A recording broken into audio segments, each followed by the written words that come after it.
Hello दोस्तों, फिनटेक्नो में आप सभी दर्शकों का स्वागत है। आज की इस वीडियो में हम बात करने वाले हैं यूसीसी के बारे में।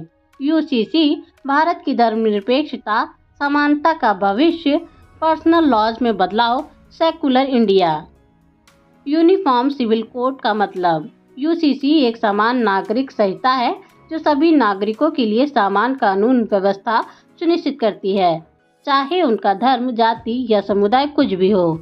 इसका उद्देश्य विभिन्न धार्मिक आधार पर लागू व्यक्तिगत कानूनों को हटाकर एक समान कानून लागू करना है। यूसीसी क्या है? यूसीसी एक ऐसा कानून है जो सिविल मामलों जैसे शादी, तलाक, गोद लेना, संपत्ति का उत्तराधिकारी आदि में समान नियम बनाएगा जो हर भारतीय नागरिक पर लागू होगा। वर्तमान में भारत में विभिन्न धर्मों के अनुयायियों के लिए अलग अलग व्यक्तिगत कानून हैं। Hindu personal law, Muslim personal law, Christian personal law, Parsi personal law. UCC के तहत सभी नागरिकों के लिए एक समान कानून होगा जो धर्म से परे होगा। यूसीसी के फायदे। समानता और न्याय। यूसीसी सभी नागरिकों के लिए समान कानून बनाएगा, चाहे वह किसी भी धर्म, जाति या समुदाय से हो। यह संविधान के अनुच्छेद 14 समानता का अधिकार को प्रभावी बनाएगा और व्यक्तिगत कानूनों में मौजूद असमानताओं को दूर करेगा। लिंग समानता। यूसीसी से महिलाओं के अधिकारों की रक्षा होगी और उन्हें पुरुषों के बराबर अधिकार मिलेंगे, खासकर शादी, तलाक और संपत्ति के मामलों में, जहां कई व्यक्तिगत कानूनों में महिलाओं के अधिकार कमजोर होते हैं। राष्ट्रीय एकता। विभिन्न धार्मिक समूहों के लिए अलग अलग कानूनों को हटाकर यूसीसी एक साझा नागरिक पहचान का निर्माण करेगा और राष्ट्रीय एकता को बढ़ावा देगा।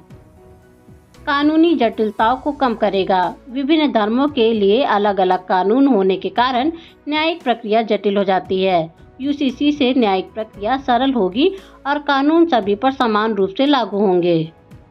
सांप्रदायिकता को कम करना। अलग अलग व्यक्तिगत कानून अक्सर सांप्रदायिकता और धार्मिक संघर्षों का कारण बनते हैं। यूसीसी से धार्मिक आधार पर विभाजन कम होगा और धर्मनिरपेक्षता को मजबूती मिलेगी। यूसीसी से होने वाले बदलाव।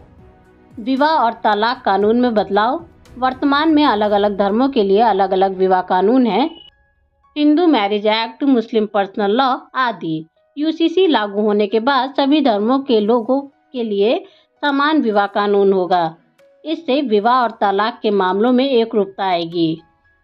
संपत्ति का उत्तराधिकारी। विभिन्न धर्मों के लिए संपत्ति के उत्तराधिकारी के लिए अलग अलग कानून हैं। यूसीसी से संपत्ति का उत्तराधिकारी एक समान कानून द्वारा संचालित होगा, जिससे महिला और पुरुष दोनों को समान अधिकार मिलेंगे।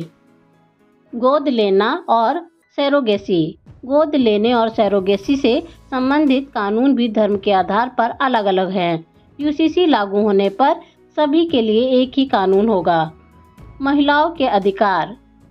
यूसीसी महिलाओं के अधिकारों को सशक्त बनाएगा, खासकर तलाक और संपत्ति के मामलों में, क्योंकि वर्तमान व्यक्तिगत कानूनों में महिलाओं के अधिकार अक्सर कमजोर होते हैं।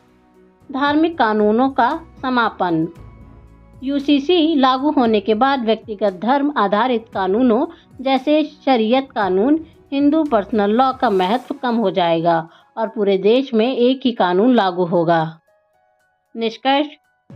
यूसीसी के लागू होने से धर्म आधारित व्यक्तिगत कानून समाप्त हो जाएंगे और सभी नागरिकों के लिए एक समान नागरिक संहिता लागू होगी। इससे लिंग समानता बढ़ेगी, न्यायिक प्रक्रिया सरल होगी और धार्मिक आधार पर होने वाले भेदभाव समाप्त हो जाएंगे। हालांकि इसका विरोध भी हो सकता है, क्योंकि विभिन्न धार्मिक समूह इसे अपनी धार्मिक स्वतंत्रता और सांस्कृतिक पहचान पर हमला मान सकते हैं।